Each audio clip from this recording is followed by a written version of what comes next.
अभी विजय जी ने कहा कि उत्तर प्रदेश में मसला फंसेगा, और उत्तर प्रदेश में बस मसला इतना नहीं फंसेगा कि एसपी को कितना चाहिए, आरएलडी को कितना चाहिए, या कांग्रेस को कितना चाहिए।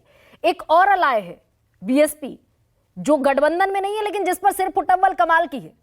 आज भी कह दिया अविनाश पांडे ने, जिस बात का आश्वासन 19 तारीख की मीटिंग में अखिलेश चाहते थे और मिल भी गया था वाइजोविज, लेकिन आज फिर अविनाश पांडे ने एक नई बहस शुरू कर दी। बीएसपी आएगी नहीं आएगी वो बाद का प्रश्न है, इस पर सिर फुटअव्वल एक और तैयार हो गया आज। मसला उत्तर प्रदेश में क्या, कई राज्यों में फंसा हुआ है और थोड़ा बहुत फंसेगा, लेकिन सबका कोई ना कोई समाधान निकल जाएगा। क्योंकि इस बार विपक्ष एक बात समझ गया है कि अगर उसने थोड़ी भी कोताही बरती तो 2024 के चुनाव नतीजे तो जो निकलेंगे, देश कभी माफ नहीं करेगा विपक्ष को। देश को अभी भी विपक्ष से एक आस है, और अगर वो आस पूरी नहीं हुई, एकजुटता नहीं हुई, इस तरह का संदेश नहीं गया तो मुश्किल होगी। थोड़ी देर हुई है पिछले 2-3 दिन में, हालांकि इंडिया समूह ने और कांग्रेस ने भी बड़ी तेजी से काम शुरू किया है, लेकिन ये भी बात सही है कि थोड़ी देर हुई है जो नहीं होनी चाहिए। थोड़ी हुई या ज्यादा हो गई पंकज जी? अब वो मुनीर नियाजी की नज्म है कि हमेशा देर करते हूँ मैं, जरूरी बात कहनी हो, कोई वादा निभाना हो, उसे आवाज देनी हो, उसे वापस बुलाना हो, हमेशा बहुत देरी ना से मिलने जाना हो, हमेशा देर कर देता हूं मैं। तो ये कांग्रेस को हम कई वर्षों से देख रहे हैं। विपक्षी दलों को भी वो आदत है कि हर मामले में थोड़ी देर हो जाती है, लेकिन अभी भी अगर इंडिया समूह के जो राजनीतिक दल हैं वो पूरी संजीदगी से और एक दूसरे के प्रति पूरी भलमनसाहत रखकर और पूरी दरियादिली से काम लेंगे तो 2024 की लड़ाई बहुत ज्यादा मुश्किल नहीं है। क्योंकि एक बात साफ है, जो 2014 से 2019 के लोकसभा चुनावों में और इन 10 सालों में हुए विधानसभा चुनावों में, नगर निकाय चुनावों में, पंचायत चुनावों में, मंडी समितियों के चुनावों में जो देखा है, उसका असली बीज गणित ये है कि कांग्रेस समेत सकल विपक्ष के सामने भारतीय जनता पार्टी कमजोर है, बहुत कमजोर है।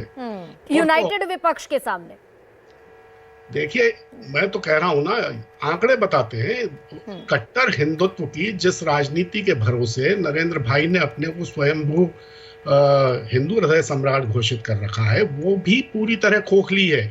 जो तमाम ध्रुवीकरण हुआ उसके बावजूद जितने हिंदू मतदाता भाजपा को वोट देते हैं, उससे बहुत ज्यादा हिंदू मतदाता भाजपा के खिलाफ वोट देकर लौटते हैं। तो ये एक सच्चाई है जो सकल विपक्ष की, इंडिया समूह के राजनीतिक दलों की एक अंतर्निहित शक्ति है। ये बहुत बड़ी ताकत है।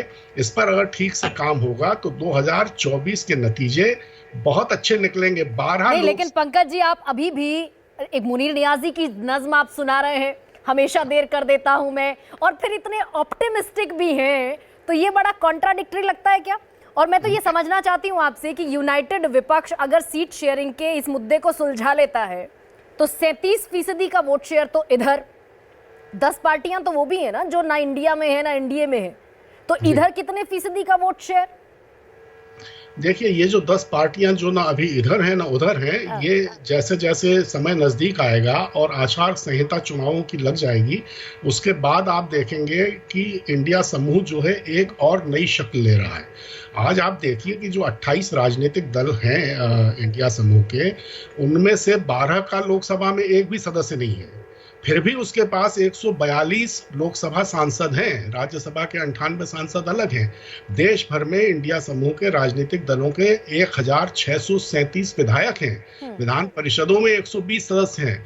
10 राज्यों में देश के, यानी 1/3 राज्यों में उसकी सरकारें हैं। तो ये कोई मामूली ताकत नहीं है। आचार संहिता लगने लेकिन फिर चेहरा आ जाता है ना पंकज जी, फिर चेहरे की बात आती है, नीति, नेता और नियत की बात आती है, उसका क्या जवाब है?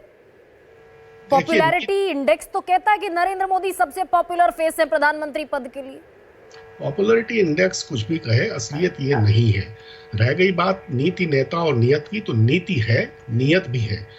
नेता का चेहरा सामने आ जाएगा समय के साथ। इस वक्त जो चेहरा नरेंद्र भाई मोदी के खिलाफ है वो पूरे देश का चेहरा है। इसलिए सकल विपक्ष को किसी एक व्यक्ति के चेहरे पर निर्भर होने की जरूरत नहीं है।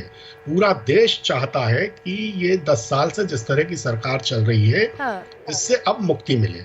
लोग सचमुच अनंत विजय